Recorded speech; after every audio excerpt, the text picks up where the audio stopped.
ating lahat guys. Welcome ulit sa ating YouTube channel, Kuya Paul TV. Ngayong araw na to guys, parang minalas yata ka tayo kasi pag-akyat natin dito sa taas.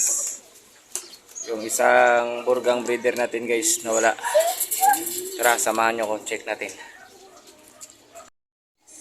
At yun na nga guys, yung isang burgang breeder natin dito, yung nawala guys, nawala yung burga natin. Kaninang umaga nandito pa yun, ngayon nakawala. Hindi naman yung makakalipad ng malakas yung burga natin kasi tinistisan ko yung pakpak. Kapares ito ni Wandaline. Ito yung mga sisiyo nila, ang lalaki na sana. Kung sino man nakahuli dun sa burga natin na breeder, sana ibalik niya. Update tayo dito sa ating imported line. Ito naman si imported line, yun, hindi pa pwedeng pakawala natin. Pero yung imported line na yan guys, batcher na yan. Pero pag nagrundahan, nakabahan ako baka sumama sa ibang grupo. Kasi ang rami kasing panser dito sa amin guys. Dito tayo sa taas guys. Update tayo sa yung grizzle natin na dagit na hindi umuwi sa may-ari. Tara, samahan nyo ko. At yun na nga, dito na tayo, aakyat na tayo sa taas. Yun na nga guys, patuka tayo dito sa loob. Papatuka tayo sa mga ibon natin, hindi sa loob. Ayun, lagyan natin ng patuka.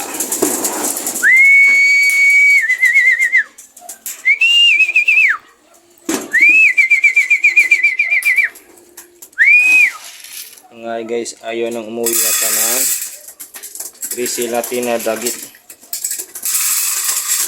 Yung nakaraang vlog natin guys, pinakita ko sa inyo yung dagit natin na grizzle. Ito lang yun, check natin baka nandito sa baba. Ayun, yun yung dagit na grizzle natin. Ayaw nang umuwi sa may-ari. Kanino kaya yan? Kung sino may-ari niyan, PM nyo na lang ako. Kasi sabi ng asawa ko, pinapakawalan niya pero di pa rin, dito pa rin bumabalik. Ayun.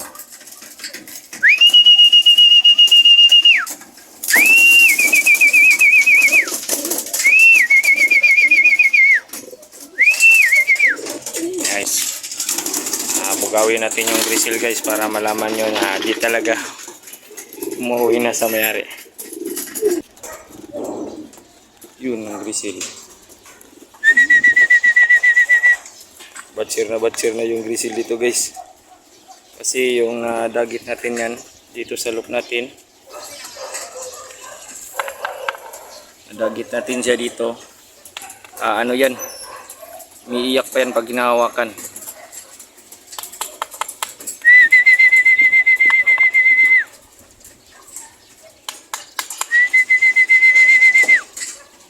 Yung isa nating ibon ay hindi pa pumapasok. Yung bago natin checker, parang ang ring na ban number nito, Iloilo Challenge in CPR. Balik tayo sa grizzle guys.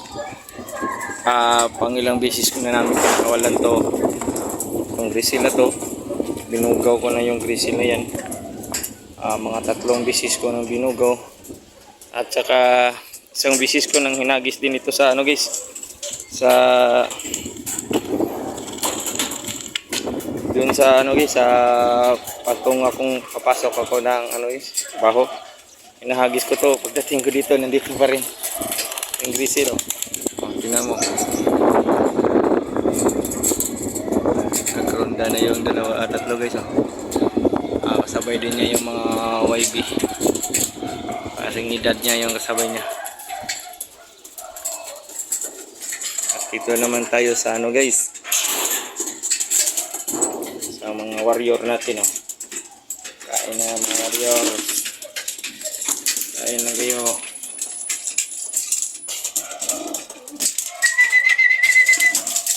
ito pala technique ko sa ano guys, yung nagpapatok ka ako. Hindi ko masyadong dinadamihan guys kasi alam ko namang pag yung nilagyan mo ng maraming pagkain, hindi nila uubusin, sayang lang din. Oh. Mo yung may ano pa, may tatlo pang hindi pumasok. Yung tatlo na yun guys, di yun pumasok.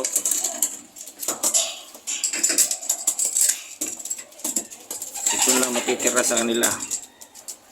Habang sasabihin natin guys na pag matagal kang pumasok, magugutom ka talaga. Ganitong style sa dito ko sa look ko guys. Bukas guys, update ko kayo sa bagong video natin. Saka pag di pa rin kinuha si Grisil na may-ari niya guys, baka bitawan ko to ng malayo guys.